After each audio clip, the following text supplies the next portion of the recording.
ang guhit ng balat sa akin. Dahil ay ipagsapalaran sa mga makot at talagang pinagulan. Kaya nag-magic ng saga.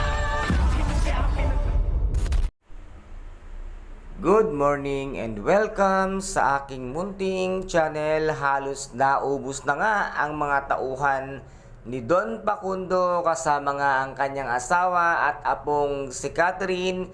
Kasama na rin si Don Facundo sa mga pinatay ng mga tauhan ni Ramon Montenegro at dito nga ay binaril pa nito ngang peking tanggol itong si Don Facundo at naiwan pa nga siya upang tignan nga ang kasiguruhan na ang pamilya nga ng Montenegro ay wala na nga ang lahat at naubos na nga nila at dito nga ay biglang dumating itong ngang si Marcelo at sinabi nga ni Marcelo na Ramon nang balak niya nga itong barilin ay hinarang nga ng peking tanggol upang hindi nga tamaan si Ramon at agad-agad nga ang sinugod nitong si Ramon itong ngang si Marcelo upang kitilin ang kanyang buhay. Ngunit nasabi nga dito nitong ngang si Marcelo na darating ang panahon na makakalaban mo ang tunay mong kalaban at hindi nga alam nitong ngang si Ramon ang kanyang sinasabi or ang kanyang pahiwatig na si Tanggol ang kanyang anak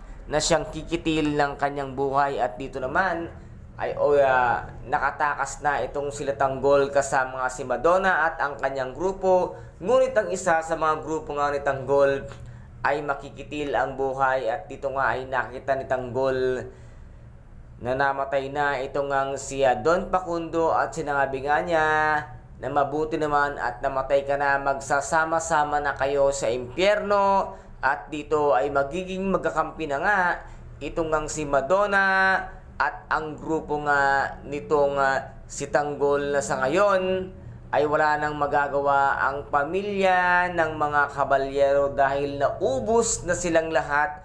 Walang natira ni kahit na isa. Kaya't ito na ay tatakas na nga sila upang hindi nga sila makita ng mga kapulisan kung ano ang tunay na nangyari nga sa pamilya ng mga kabalyero at Don Facundo. Yan agad-agad ang karmang balik sa'yo sa ginawa mo nga kay Tanggol na hindi mo man lamang siya kinausap or in-interview para malaman ang katotohanan kung bakit niya nga pinatay ang iyong apo na si Pablo. Kaya guys, ito po ang ating pakaabangan dito nga sa tinaguriang pambansang teleserye FPJ ang Batang Quiapo. At kung nagustuhan po ninyo ang aking videos for today, paki-subscribe na lamang po ng aking channel, paki-like and share para maging update kayo sa lahat ng gagawin kong videos.